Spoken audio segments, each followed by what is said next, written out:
Vale. Pues ese es el fin de la charla, que teníamos que haber terminado a la 1:30. Y vamos a empezar con la siguiente a renglón seguido. No.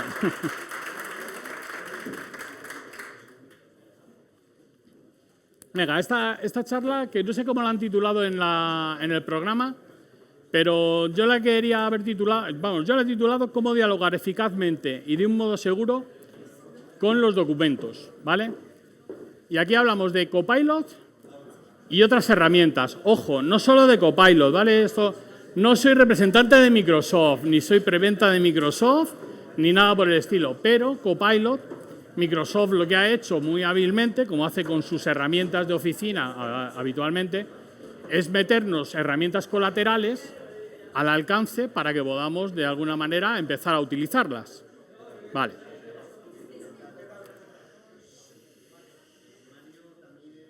Entonces, nada, lo primero, vamos a tratar un poco de aquilatar algo los conceptos con Copilot. No sé qué alcance tenéis todos de conocimiento de inteligencia artificial ni lo que habéis leído, pero bueno, vamos a tratar de unas pinceladitas pequeñas. Lo primero es que el tema de Copilot y de ChatGPT no sea enfrentarnos a una caja de texto así en plan crudo, ¿no? Porque de repente es que nos han dicho, oye, mira, es que te tienes que enfrentar al Copilot y ¿qué le escribo yo aquí? Claro, todos nos escribimos, lo primero que se nos ocurre es escribir las cosas como le escribíamos a Google. Pues dime qué, dime cómo. Y entonces, claro, pero es que así dirigirse a la máquina es muy difícil que nos dé respuestas de lo que buscamos, ¿vale? Eso es, para los buscadores antiguamente estaba muy bien, pero para estos mecanismos y estos artificios de inteligencia artificial no está tan bien, ¿vale? Entonces, vamos primero un poquito a enmarcar la sesión, ¿vale? Y explicando algunos conceptos, comprender un poquito qué es muy básico, qué es la inteligencia artificial generativa, ¿no? ¿Cuál es la causa de este boom que tenemos ahora y cómo puede acelerar esto nuestras tareas? Pues la inteligencia artificial es un ámbito de la ciencia que lleva muchos años en estudio.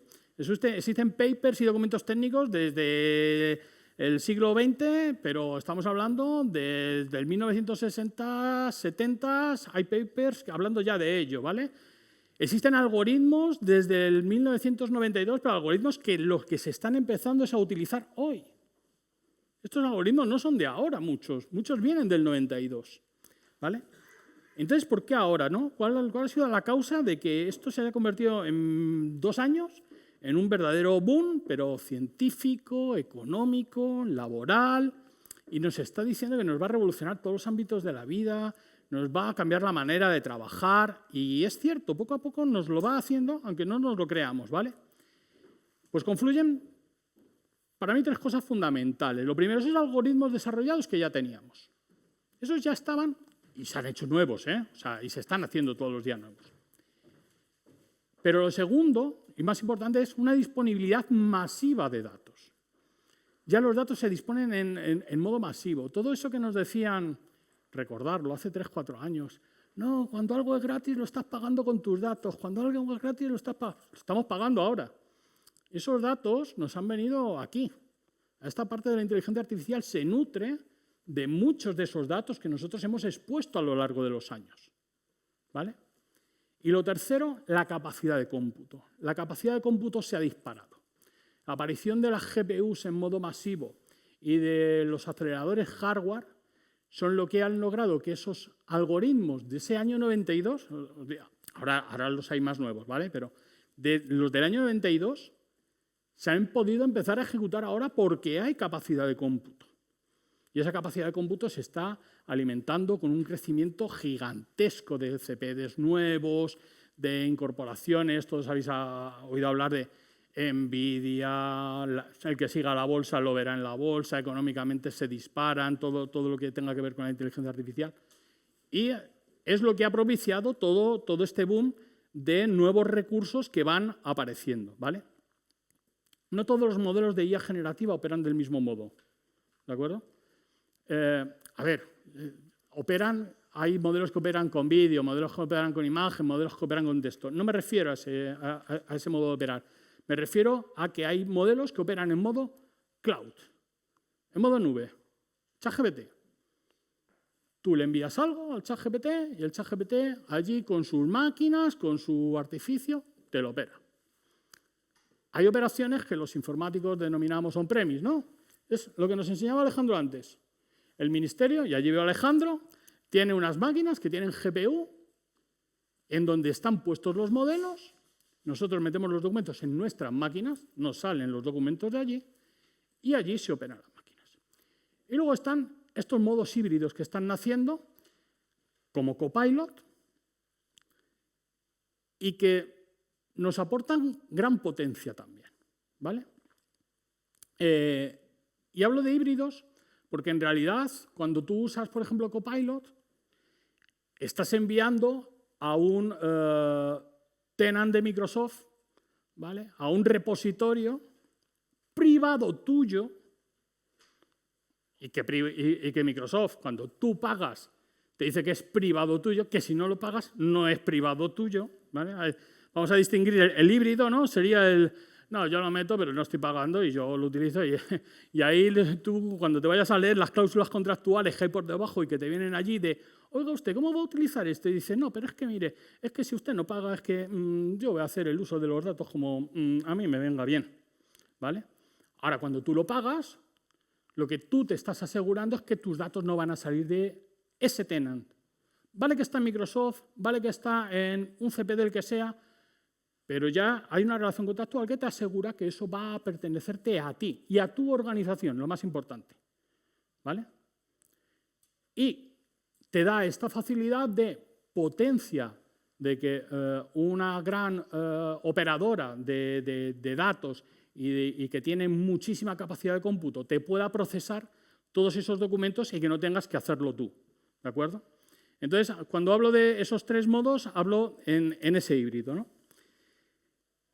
Y, por último, es cómo podemos aprovechar este Copilot para realizar tareas repetitivas, ¿no? O sea, Copilot u otras herramientas, no os quedéis con Copilot, es que es lo que sale aquí porque es lo que hemos utilizado para hacer la muestra. Pero hay muchas otras casas que lo tienen, grandes y pequeñas, que tienen herramientas que pueden usar la IA en modo híbrido, en el que no sale de vuestro control, aseguráis vuestros datos, ¿vale? Esas capacidades existen ya a día de hoy, ¿de acuerdo? Entonces, la idea de Copilot o cualquiera otra de estas IAs es que en tu organización se aproveche de esto, porque cuando depositas un documento, da igual sea en el OneDrive, en SharePoint, te venga en un correo, te venga en un Teams, si tú tienes la capacidad de poder ver ese documento porque tienes permisos en ese canal de Teams, tienes permisos en ese OneDrive o tienes permisos en ese SharePoint, la herramienta lo está por detrás indexando. Los índices que hace ahora la IA generativa, esta indexación matemática que nos da pie a estas preguntas en lenguaje natural. Y te permite a ti, que tienes derechos de leer ese documento, de acceder a esos índices. Porque si te permite acceder a esos índices, te va a terminar permitiendo acceder al documento y a su contenido, que es al final lo relevante de todo esto, ¿vale?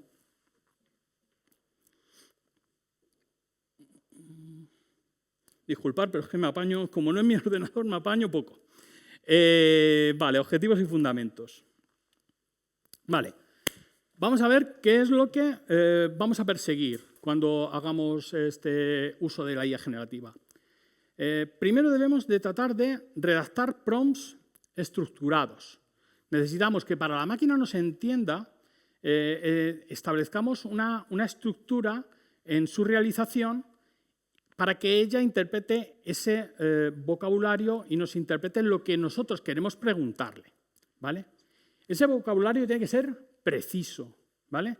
Y a ser posible que no sea excesivamente verboso. No hace falta redactar el Quijote, ¿vale? Lo que queremos es que él nos redacte el Quijote, o sea, no No empleemos frases absurdas, ambulosas. Es mejor darle 2 términos concisos, en plan, iba a decir indio, como hablándole en indio a la máquina, y ya está, ¿de acuerdo? Segundo, diferenciar por los tipos de solicitudes que vamos a hacer. Podemos querer, pues, desde generar un resumen, extraer campos de documentos, o comparar versiones de documentos, detectar lagunas de información, o realizar reformulaciones de estilo. Todo ello ha de configurarse en plantillas que yo vaya aunando dentro de mi repositorio, ¿vale?, para poder luego ir utilizando, ir refinando, ajustando, reutilizando. Habrá veces que necesite refinar 3 veces, habrá veces que necesite refinar 4. Esta es una de las cosas que diremos, ¿no? En los prompts, normalmente el primero no es el bueno. Normalmente el primero te da origen a mira, es que resulta que se ha ido por aquí, por aquí, por allá. Y entonces ya haces el segundo tratando de taparle todas estas salidas, ¿no?, para que vean. Entonces, todas estas plantillas, ¿qué es lo que hace? Acelerarnos al final el que tengamos ahí, oye, mira, esta es la última que hice para comparar 2 documentos. Pues venga, la voy a sacar y voy a comparar ahora mis otros 2 documentos. Lo tercero que trataremos de hacer será tratar de incorporar detecciones de riesgos típicos, ¿vale?, como posibles alucinaciones. Alucinaciones, definamos alucinaciones, más o menos casi todos hemos oído hablar de ellas. Son respuestas que son en principio creíbles por la forma y por el estilo en que nos las está lanzando, pero que son incorrectas o, lo que es mucho peor, inventadas, porque a veces se las inventa. No solamente que cometa incorrecciones y te conteste con una legislación de Perú cuando estabas hablando de aquí, de España, ¿no?, sino que es que a veces se inventa la legislación, ¿vale? Entonces, eso es más peor. Y el uso indebido de información sensible también debería ir dentro de estas detecciones, ¿vale?, para tratar un poco de aquilatar ese uso de esa información. Así como también, y esta es una detección de riesgos al tratar sobre todo en el ambiente legal en el que nos movemos, que nos lance normativa que no es la vigente en la actualidad, ¿vale? Y nos empieza a hacer referencia a normativa que efectivamente existe, está ahí, pero que a día de hoy, fecha de 2025, que es cuando la queremos, no es la vigente, ¿vale? Y todo eso hay que tratar de detectarlo, ¿vale? Y cuarto es establecer un pequeño protocolo, ¿vale?, de validación para que lo producido con Copilot luego tenga unas trazas mínimas, ¿no?, dentro de lo que hemos hecho y no se mezcle indiscriminadamente con documentos finales sin que los hayamos podido revisar antes, ¿vale? O sea, esto, como hablábamos en el anonimizado, como hablábamos en los resúmenes, como hablábamos en casi cualquier cosa, de verdad hay que revisarlo. O sea, no vale con lo que sale. Lo que sale te da pie a que trabajes menos, te da pie a ponerte a lo mejor una base para poder hacer una construcción de lo que realmente quieres. Pero lo que necesitas es revisar que lo que te está diciendo la máquina también sea cierto, porque a veces no es cierto. Revisar para adaptarlo a lo que realmente tú quieres, ¿vale? Al final esto, lo mejor de todo es enfrentarse a la máquina, lanzarle prompts, refinarlos, rehacerlos, meter la pata 5 veces y luego pues tratar de reconducirlos para poder usarlos. ¿Para qué podemos usar? ¿Por qué podemos usar Copilot con confianza? Necesitamos entender que la herencia de permisos es lo que dentro de nuestra organización nos está dando el que yo pueda acceder a los documentos de la organización de la parte de informática, ¿vale?, pero a lo mejor no a los de finanzas. Y entonces cuando le pida algo al Copilot empresarial que yo tengo ahí instalado, me va a hablar con seguridad de esas partes a las que yo tengo acceso, sin mezclarse con las otras. Porque sería un poquito escabroso que empezáramos a sacar cosas de unos departamentos hacia otros, ¿no? Entonces, opera sobre esos datos de los que ya tenemos permiso, con todo el espectro que hemos dicho, de correos, documentos OneDrive, SharePoint, de chats de Teams, etc. Y incluso dentro de las respuestas que nos den a un documento o a un correo, ¿vale? O sea, ahí se amplía todo el ecosistema de Microsoft y por eso Copilot tiene ahí esta fuerza con respecto a otras, ¿no? Que al llegar agregado con esa oficina o esas herramientas de oficina, pues nos da unas ciertas facilidades, ¿vale? Si no tenéis acceso a una carpeta, Copilot no os lo va a dar, ni va a utilizar sus documentos, ni va a utilizar sus contenidos, ni absolutamente nada de nada, ¿vale? Pero como siempre, pues bueno, esto no garantiza la exactitud y hay que hacer revisiones. Vale. Y ahora ya llegamos a la parte de, venga, formulemos aquí prompts. ¿Qué debemos hacer para hacer unos prompts que sean más o menos eficaces? ¿Vale? Hay muchísimos. O sea, si vais a Internet, le ponéis al YouTube, hacer el mejor prompt para...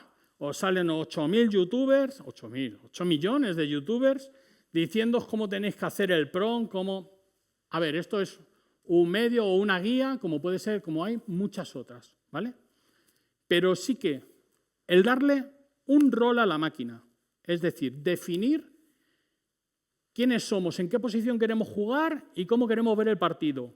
Es decir, yo soy un abogado que tengo que hacer un contrato. Yo soy un asistente telefónico que tiene que dar respuesta a una llamada.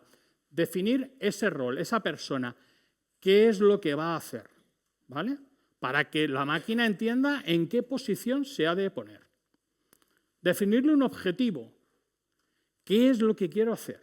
O sea, vale, eres una persona, pero pues mira, yo que soy un abogado y que quiero redactar contratos o que quiero responder a un pliego de un contrato que ha sacado la subdirección aquí donde está Alejandro, quiero identificar cláusulas de limitación de responsabilidad y acuerdos de niveles de servicio que hay en esos contratos. ¿Vale? Pues mi objetivo, claro, quiero ver cómo están esos acuerdos de niveles de servicio. Circunscribirle un contexto.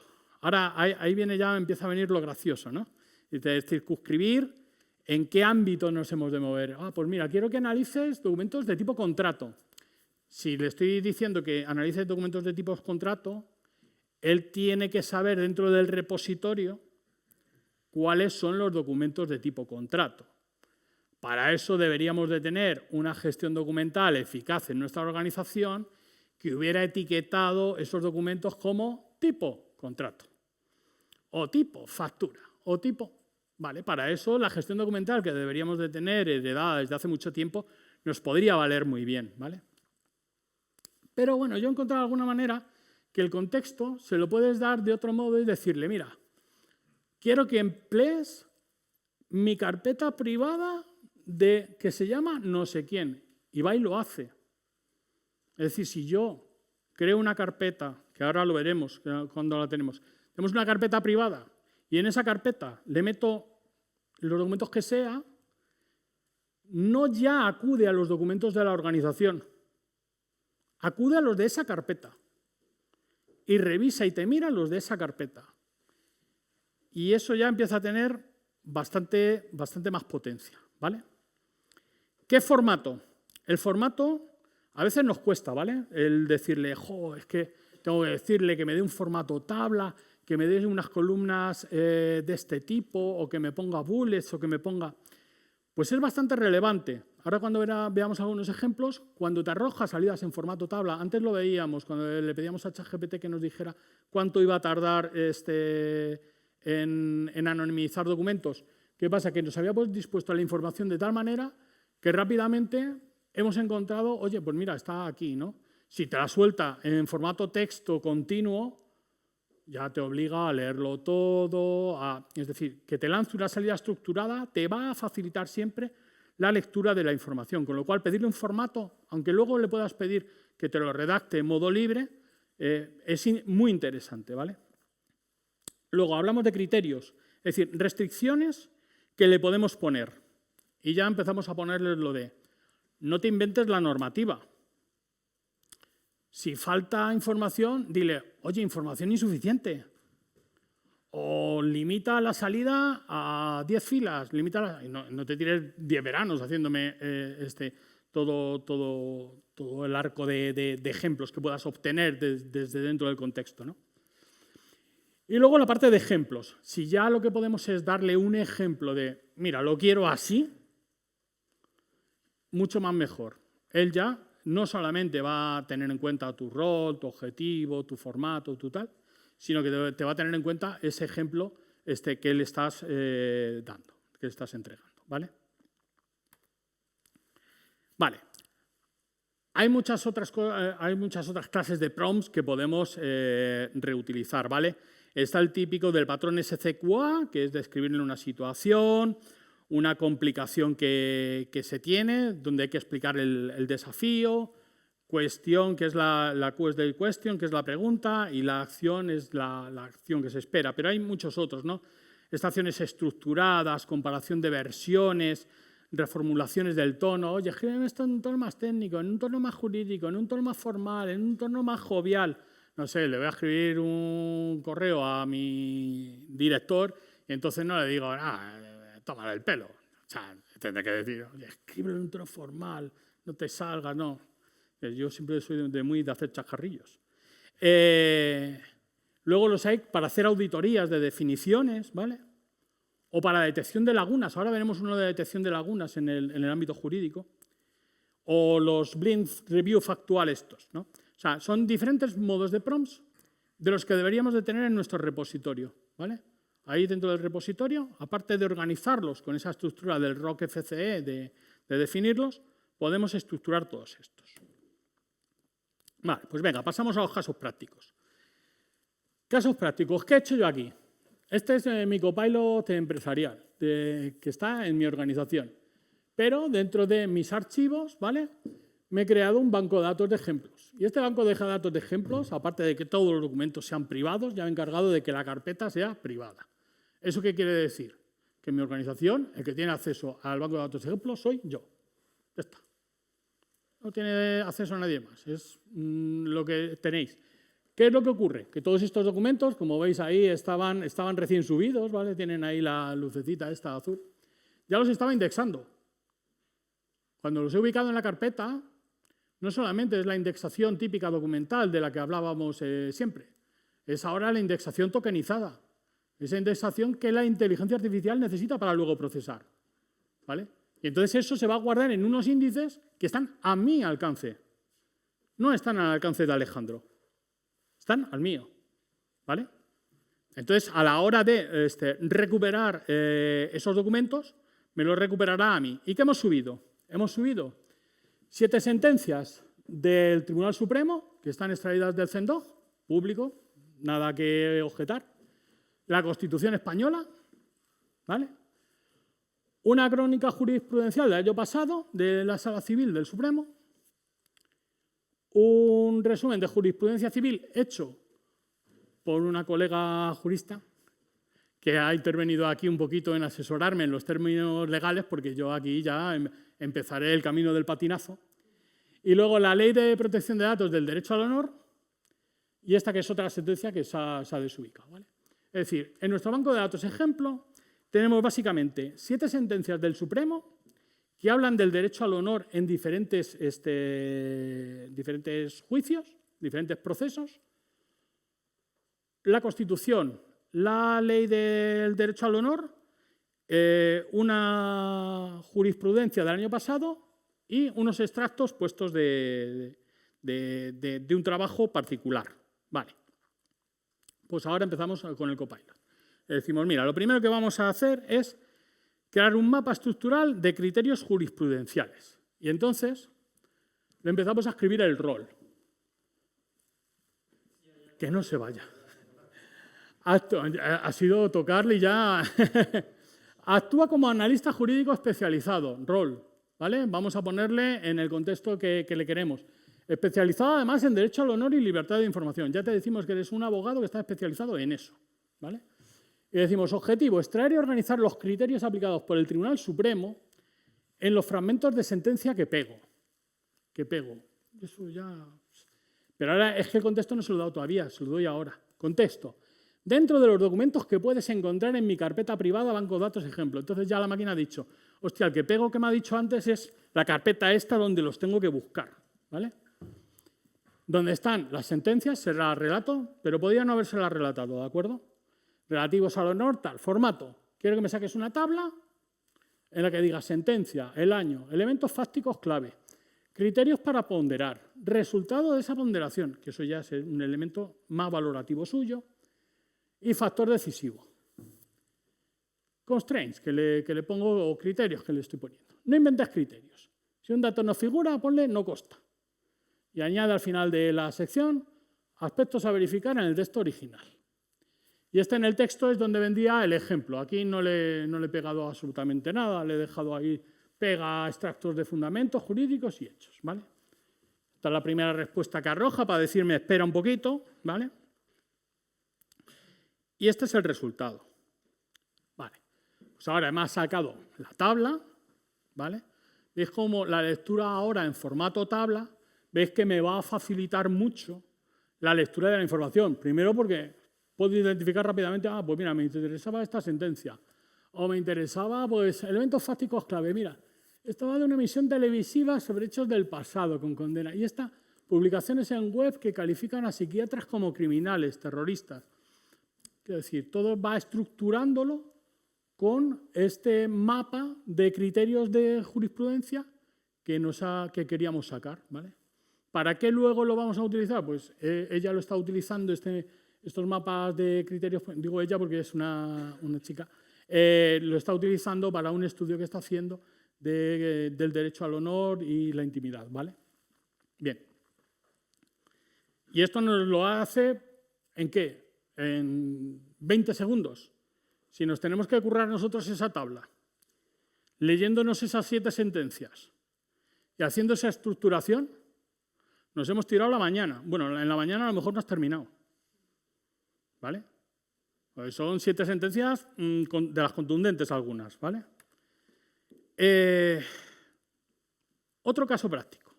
Detección de lagunas probatorias. Aquí ya le vamos a decir otra cosa. Tenemos el mismo repositorio. Ah, por cierto, no lo he dicho. Estoy en modo trabajo. ¿Vale? Con una licencia de Microsoft 365, del Copilot. Y estoy en modo trabajo que no en web. Pues si le pusiera web ahí, me saldría fuera y me traería la información ya a todos los lados. Ya ni carpeta banco de datos privado ni nada de nada. ¿Vale? Estoy en la organización haciéndolo. ¿Vale? Y ahora le digo que actúes como un auditor de suficiencia probatoria en pretensiones de derecho al honor. Objetivo, pues enumerar lagunas de hechos o pruebas que puedan debilitar la defensa o la demanda. ¿Vale? El contexto le doy el mismo, que se halla en mi carpeta banco de datos ejemplo. Le pido otra tabla que identifique la laguna, cuál sería la parte afectada, si el demandante o el medio. Aquí el medio, porque normalmente en el derecho al honor es mucho pues, la televisión que lo emite, la página web que lo tal. Entonces, normalmente es el medio. ¿Qué clase de impacto le atribuye? Si es alto, medio o bajo, prueba necesaria y cuál es el riesgo procesal que se identifica. Fijaros, empezamos a encontrarles un poquito utilidad y luego pues una serie de constraints, ¿no? Para ver si hay lagunas especulativas en la valoración de los hechos, etcétera, etcétera. Y entonces al final, respuesta que nos arroja. Pues nos arroja la tabla, ¿vale? Nos arroja las lagunas que va identificando. Por ejemplo, no constan pruebas de que el demandante fuera informado del contenido antes de su emisión. ¿Vale? Pues ya la ha identificado en una de las sentencias. La parte afectada es el medio, el impacto medio. ¿Cuál sería la prueba necesaria?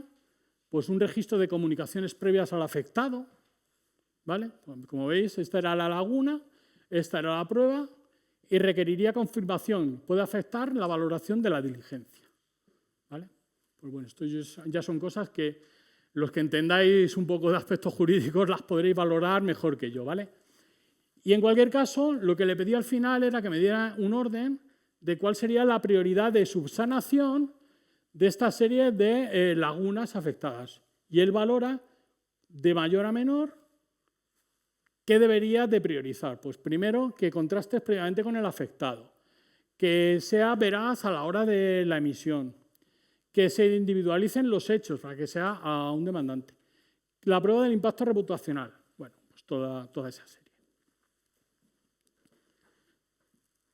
Vale. Y vamos a hacer el último. Tengo otro más, pero en este, ¿cómo vamos de tiempo? Bien, vale. Pues ahora, más difícil todavía. Vamos a pedirle un esqueleto de un argumento para la defensa, ¿vale? Y entonces aquí, pues lo típico, siempre. Rol. Actúa como un asistente de estructuración de contestación del medio de comunicación. Le marco el objetivo, esbozar defensas basadas en veracidad diligente, interés general y proporcionalidad informativa. Contexto, mismos hechos, extractos, la dichosa carpeta. Esto, a ver, potencia de la carpeta. Dice, jo, siempre estás con la carpeta, Antonio. Dice, a ver, si yo tengo, imaginaros, carpeta de penal, carpeta de civil, carpeta de contencioso, carpeta de... Pero voy más allá. Si yo voy a presentar algo en la región de Murcia, que no sé si están los de Murcia por aquí, si voy a presentar algo en la región de Murcia, ¿qué me valdría más? ¿Tener una carpeta con sentencias de Murcia? ¿Tener una carpeta con sentencias del Supremo? ¿Qué creéis? Es una pregunta así, en abierto, o sea, no tengo la respuesta tampoco. O sea, claro, dices, no, me vas a fabricar lo que sea que te pida, pero ya con vistas a algo que voy a presentar en el sitio al que va. Y si tengo resoluciones de ese sitio, es más probable que la solución que me des se aproxime a lo que me está pidiendo, porque es que a lo mejor lo que tengo que dar en Murcia no se valora de la misma manera que si me voy a Badajoz. Pudiera ser. ¿Vale? No siempre todo lo del Supremo ya sabemos que dicta jurisprudencia, etcétera, etcétera. Sí, pero a la hora de a lo mejor hacer una evaluación o una valoración en esas primeras instancias, en esos primeros juzgados, en esos primeros órdenes a los que te diriges, lo que necesitas es acotarlo a esos ámbitos precisos. La manera de acotarlo a esos ámbitos precisos sería poder tener una carpeta de ese sitio. Y una jurisprudencia, déjate de penal, ni de contencioso, ni de eso. No, yo voy a tratar cosas de civil. Y es que además dice, no, es que tengo 40 sentencias de cláusula suelo, pues, y tengo escritos de los que se han presentado para esas cláusulas suelo, y lo que tengo es una carpeta de cláusulas suelo para Murcia. Entonces, claro, la potencia es que de esos documentos que ya han pasado por Murcia, ya tengo ese feedback dentro de esos documentos que es lo que le va a extraer el copilot a ello. Y a lo mejor si me fuera a otro sitio, extraería otro feedback. ¿Vale? Aquí, los prompts. Siempre lanzar el primero. Dice, ¿y el primero es el bueno? Pues seguramente no. Haya que refinarlo. Nos diga algo más. Hay veces que como artilugio final se le escribe después de todo esto, dime antes de procesarlo qué es lo que estás interpretando, para que vean la lista de lo que me da si está todo como yo lo quería que lo interpretara. O tengo que refinarle algo más antes de empezarlo. Y luego, lo que sí que también muy bueno es que te va a sacar aquí debajo, ya veis que está sacando, algunas veces con enlace, otras sin enlace, ¿vale? Pero está sacando la referencia a los documentos precisos que teníamos en la carpeta. Con lo cual tienes trazabilidad de dónde está tomando la información para resolver tu pregunta. Porque cuando tú usas ChatGPT o lo usas esto en modo web, tu información no sabes de dónde proviene. A veces se la pides y a veces te dice, bueno, lo que a él buenamente le parece, ¿vale? Y vamos a avanzar un poquito, con vuestro permiso. La contestación, pues bueno, aquí le hemos pedido diferentes niveles de contestación, con tabla, con bullets, con una serie de cosas. Pero no quiero que se acabe la sesión. Vale, esta era. Sin que veamos el tema de riesgos y controles, ¿vale? Vamos a ver ahora riesgos principales y cómo mitigarlos de una forma un poquito más operativa. Primero, las alucinaciones, esas respuestas que aparentan certeza, pero que introducen artículos o jurisprudencia inexistente. Una forma de introducir controles sería en el apartado de constraints o de criterios, el decirle que no inventes normativa. Es fundamental. Y que si no estás seguro, responde siempre verificar, para que, digamos que verificar sea una alerta que tengamos nosotros, es decir, ojo, que es que no está sabiendo muy bien si esto entra, porque a lo mejor estoy valorando una cosa del año 22, pero la normativa que hay ahora mismo vigente no es lo del año 22 que tendría que estar valorando. Porque claro, esto del derecho va avanzando, pero hay que posicionarse en donde se está evaluando la acción o el hecho. Entonces, es difícil para la máquina el saber interpretar si la normativa a la fecha que se requiere está o no vigente, ¿vale? El segundo riesgo, que es la divulgación inadvertida de datos sensibles, ¿vale? Debemos procurar no introducir datos que no residan ya en nuestro entorno seguro, ¿vale? Es decir, si vamos a meter datos de clientes y estamos en un bufete, estamos en un despacho, que los que tenemos acceso a esos repositorios seamos personas que tenemos que tener esos accesos, naturalmente tendríamos acceso a estos datos, ¿vale? Y que apliquemos etiquetas de sensibilidad a los documentos, porque si queremos no meter en las búsquedas textos que sean confidenciales, textos que tengan unos datos personales muy comprometidos, imaginemos, yo que sé, hay documentos de violencia de género o de violencia doméstica entonces que tengan sus propios repositorios. Esto no hace falta a veces que los pongamos en carpetas separadas si los tenemos organizados con esas etiquetas de que los podamos identificar a la máquina bien, ¿vale? El tercero, que es confundir sobre la vigencia normativa, debemos pedir a la máquina algo siempre como verificar la vigencia y si me la puedes confirmar o no. También hay veces que se le dice, ten en cuenta que estás en España, para que no te responda con cosas de Colombia. Ten en cuenta que estos hechos se produjeron en el año 2019, para que no te responda con normativa que esté vigente en el año 2023, ¿vale? Y luego también debemos evitar sesgos de lenguaje, ¿vale? Sesgos de tono, de adjetivación. Evitar que nos suelte adjetivos valorativos, ¿no? Es que esta persona es de etnia, yo qué sé, y me lo invente. Hay que evitar que eso se produzca, ¿vale? Si vemos un comportamiento, una respuesta con un tono valorativo por parte de la máquina, ya digamos que acaba de sesgarte un poquito y de condicionarte toda esa respuesta. Es casi mejor tirar y hacerla de otro modo, ¿vale? Y luego, pues, la dependencia crítica, es decir, incorporar textos que no han sido revisados, ¿vale? Para controlar esto deberíamos establecer una especie de checklist de verificación mínima antes de usar los resultados existentes, los resultados de estos prompts que vamos acumulando, ¿vale?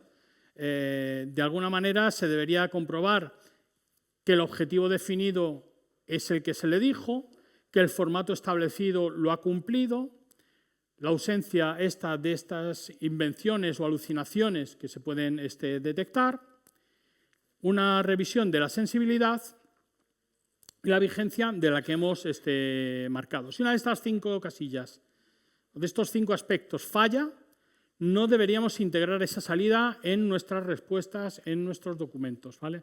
Deberíamos de tratar de hacer correcciones antes de evaluarla, ¿vale? Es una especie de mini marco de tics, ¿vale? De apuntar para que podamos hacer esas correcciones, ¿vale? Y luego, pues, incorporar algún sistema dentro de nuestra organización, pues de una mejora y de una trazabilidad y de una acumulación de conocimiento.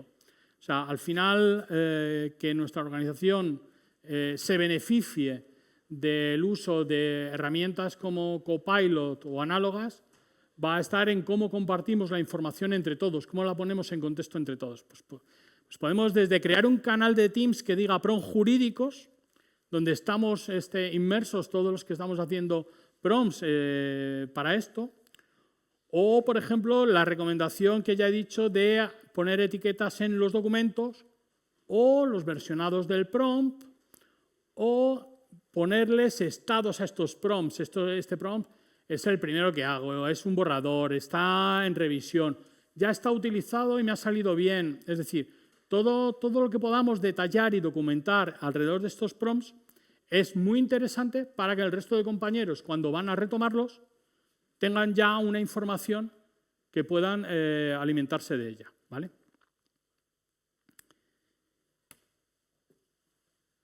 Y por último, final. Hemos visto, estructuremos los prompts. Una estructura estándar sería la de rol, objetivo, contexto, formato, constraints y ejemplos. 2, solicitarle a los modelos que nos declaren qué es lo que entienden o cuáles son sus supuestos o sus lagunas antes de que profundicen las búsquedas de la información que queremos, ¿vale? 3, limitar ese alcance temporal y jurisdiccional, porque estamos hablando siempre de hacer prompts para el ámbito jurídico, ¿eh? O sea, que la sesión está centrada en eso, no en prompts generales para cualquier cosa.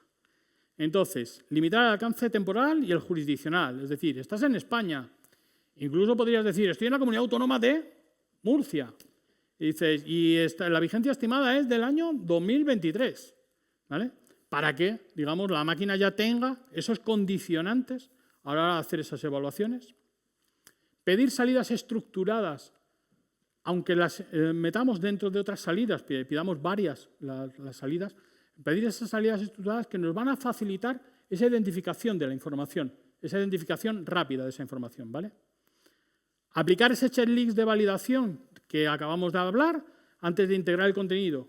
Ver cuál es el objetivo, cuál es el formato, cuáles son las invenciones más evidentes que puede haber tenido la máquina. Si ha controlado la sensibilidad, no ha empleado esos adjetivos valorativos, ¿vale? Y si las marcas de vigencia están contempladas, ¿vale? No de repente se descuelga con un artículo de otro año, ¿vale? Documentar el prompt dentro de un canal compartido, dentro de un repositorio compartido, dentro de un espacio en el que podamos beneficiarnos toda la organización. Y por fin, pues revisar el resultado de aplicar ese prompt dentro de los diferentes documentos. Y finalmente, pues como todo, compartir y mejorar en un movimiento cíclico todos los prompts. Incluso pues habrá compañeros que puedan hacer versiones mejoradas o que, oye, pues para mí sí el tema tenía condicionantes de agresión, me ha funcionado mejor esta otra versión. Todas esas comparticiones, ¿vale?, pueden ayudarnos a mejorar en nuestro ahondamiento en el uso de la inteligencia artificial dentro del mundo jurídico en el que os movéis. Y nada más. Eso era lo que os quería enseñar, ¿vale?